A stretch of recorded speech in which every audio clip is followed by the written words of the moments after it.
Bon, merci, merci à toutes, merci à tous. Merci Patrice pour ces quelques mots. Alors, je n'avais pas compris que je viens de découvrir qu'il y a un tic de langage dans Vendée, c'est le mot juste. Mais c'était juste parfait, quoi. Voilà, donc bravo à toi. Alors, très rapidement, maintenant, quelques mots sur l'axe qu'on se donne au niveau de la FNPL, vous dire qu'il a toujours été dans mes gènes de travailler à la fois sur l'actualité et sur ce qu'on va aller faire sur le moyen et le court et le long terme. Donc, vous avez compris que les assises, c'est aussi dans cet axe-là qu'on a voulu travailler en faisant participer le réseau. Mais sur le court terme, je voulais quand même vous redire qu'on a initié un travail dès cet été par rapport à l'augmentation des charges, parce qu'on sait que dans notre réseau, on a des gars qui ont besoin d'un coup de main, parce qu'ils ils connaissent des difficultés économiques, des difficultés de trésorerie.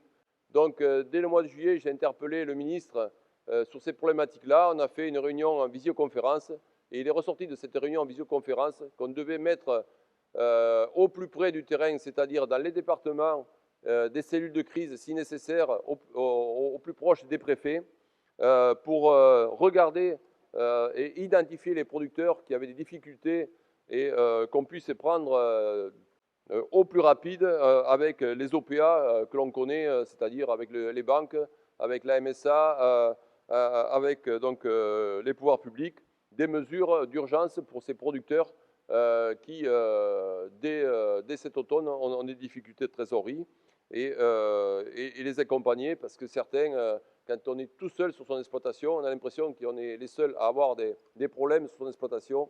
Et je crois que le collectif que nous portons aujourd'hui au niveau du syndicalisme et les valeurs que nous portons, c'est aussi d'aider ceux qui en ont besoin au moment où ils en ont besoin et pouvoir les ramener à une situation économique un peu moins difficile et qu'ils puissent passer ce cap d'une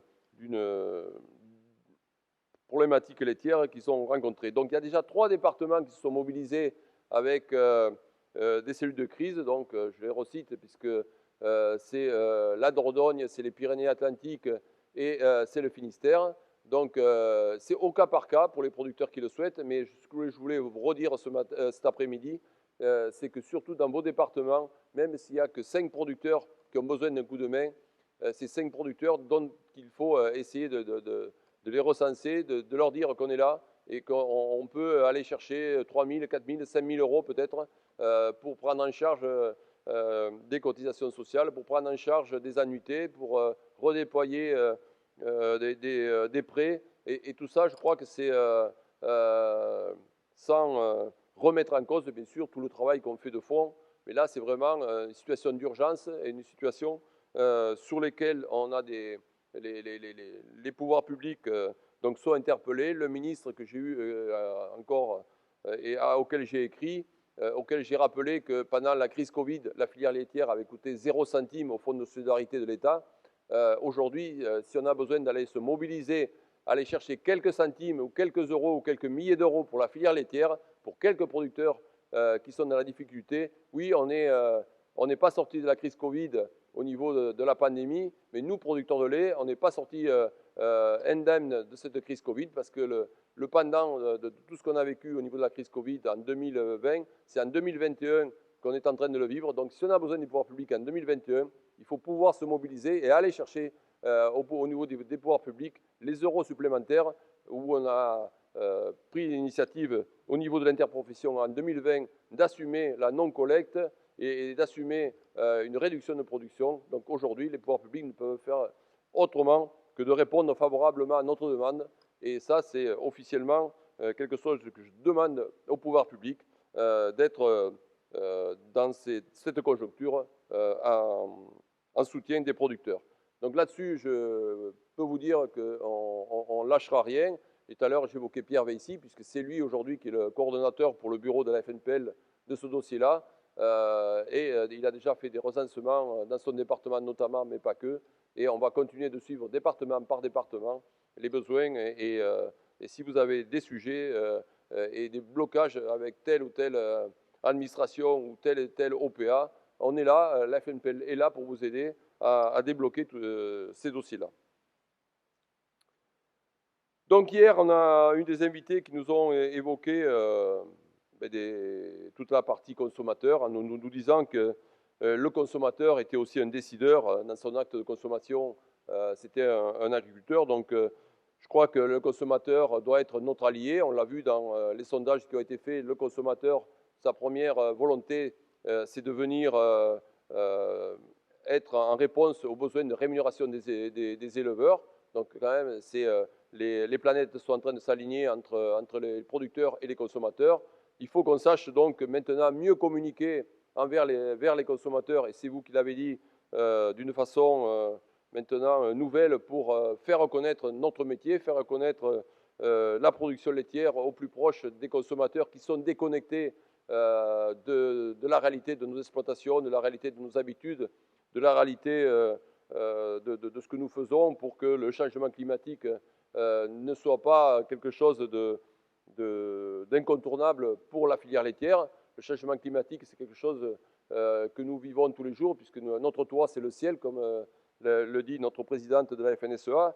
Et donc, si le ciel est notre toit, ça veut dire qu'effectivement, comme je le disais tout à l'heure, tous les enjeux climatiques avec vous, Joël Limousin, a travaillé sur toute cette partie assurantielle, ça doit être aussi quelque chose qui doit être partagé avec les consommateurs pour leur expliquer pourquoi à des moments on a besoin de stocker des fourrages pour qu'ils soient consommés parce que voilà, s'il fait sec ou s'il pleut trop, on a besoin de continuer à nourrir nos animaux, et tout ça c'est quand même une pratique ancestrale qu'on ne fait que continuer, et que même si l'herbe est un aliment riche et qui est le plus porteur, puisque ça a été dit, la Commission européenne veut continuer à ce que nos territoires vivent, ça a été dit hier encore, et nos territoires y vivent parce qu'on a su garder au niveau français de la production laitière sur l'ensemble des territoires.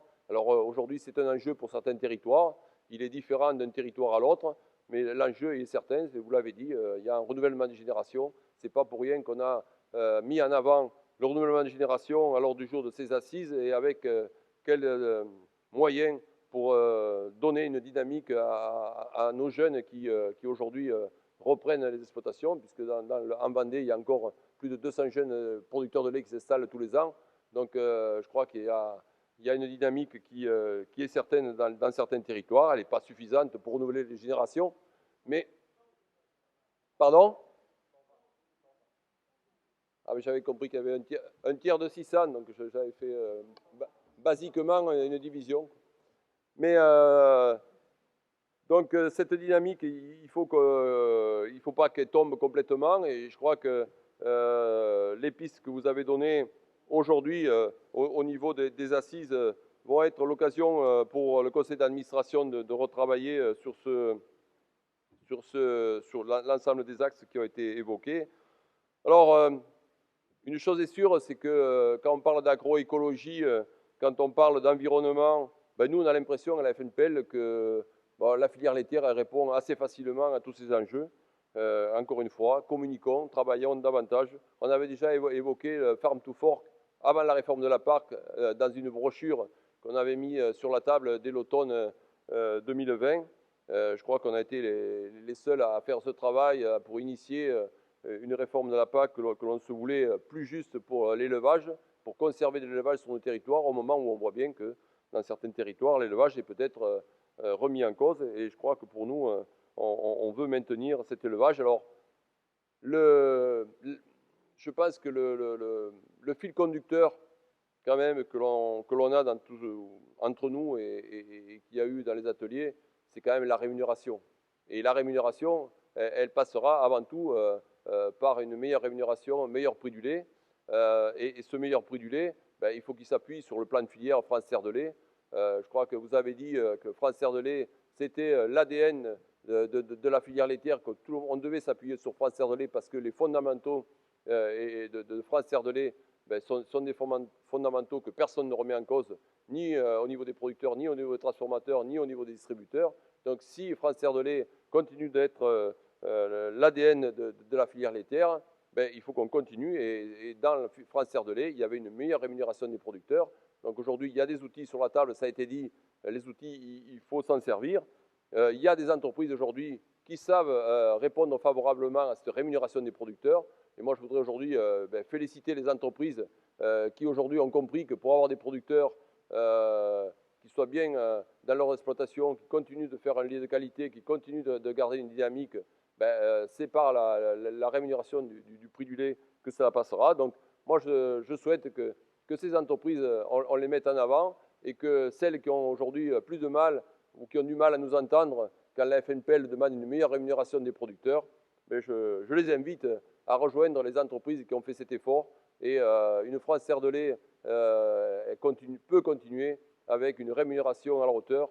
Nous sommes avec des charges, effectivement, qui quelquefois grèvent notre compétitivité, mais si les charges grèvent notre compétitivité, il y a quelquefois le prix du lait qui grève aussi notre compétitivité. Je crois qu'il est évident qu'on fera mieux au niveau des charges. Ça, c'est notre responsabilité au niveau des producteurs. Ça a été évoqué. Il y a des axes d'action, que ce soit sur le lait, que ce soit sur la viande, que ce soit sur nos cultures, que ce soit sur les charges inhérentes de structure de nos exploitations. Mais une chose est sûre, c'est que l'adéquation est quand même très compliquée quand les charges sont multipliées par 2 et que le prix du lait est quasiment au niveau de ce qu'on connaissait il y a 20 ans.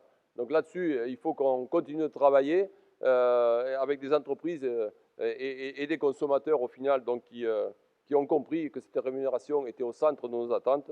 Et moi, je suis sûr que dans la dynamique que je disais à Marie-Thérèse, le seul problème que l'on a, c'est que entre ce qu'on a fait en 2012-2013, où on avait la même problématique de hausse des charges, et où par contre on n'avait pas l'axe pour aller chercher davantage de prix, parce qu'on n'avait pas de prix de revient, on n'avait pas de France Serre de lait, on n'avait pas de coût de production à l'époque. Aujourd'hui, on a ces outils, on a mis le temps, mais on a les outils qui sont là pour répondre à cette problématique de hausse des charges, comment les répercuter à la distribution. Et donc, il faut surtout que l'on continue à avancer dans ce sens-là. D'autres filières nous rejoignent sur la partie structuration de filières avec la contractualisation et avec les indicateurs. Donc, je crois que si on a initié quelque chose, il faut qu'on continue d'être en avance. Et être en avance, ça voudra dire qu'on gardera des producteurs, parce qu'être producteur de lait, ça doit être quelque chose qui nous permet de rester fiers d'être producteur de lait dans nos exploitations. Et là-dessus, moi je compte sur les équipes de la FNPL pour continuer avec clairement un conseil d'administration qui va être mobilisé dès les prochaines semaines sur tout le travail que l'on a fait ensemble. Et donc, comme je viens de le faire avec nos collaborateurs, je vais inviter tous les membres du conseil d'administration à venir sur l'estrade, à mes côtés. Comme ça, allez, tous les membres du conseil d'administration, vous venez avec moi là. Ce n'est pas une punition de venir là. C'est juste pour montrer aussi que à nos invités et à tous les collègues qui sont venus, alors je sais que certains ont dû reprendre la route et ils s'en sont excusés, mais vous dire aussi que c'est une équipe, la FNPL, qui a décidé de faire ses assises, ses premières assises. C'est une équipe qui continuera de travailler. Je voulais juste... venez devant, allez, venez devant, allez. Mettez-vous devant.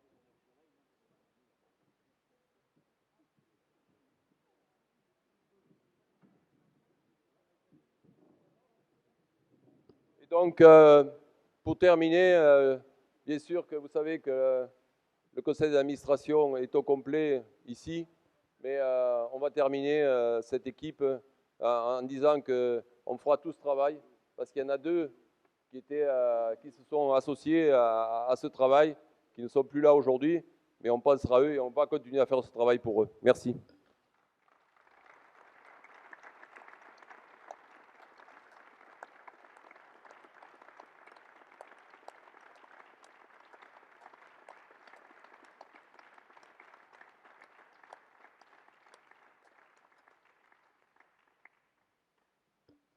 Voilà, merci à toutes et à tous. J'espère que vous avez apprécié ces premières assises et puis on va se donner rendez-vous l'année prochaine aux prochaines assises parce que je crois que on ne peut que se féliciter de la réussite du travail qui a été mis et le conseil d'administration vous dira très rapidement où sont les prochaines assises et dans une organisation, dans quelle organisation. Donc ça, c'est les gars, on va se mettre au boulot. Allez, bon retour à toutes et à tous.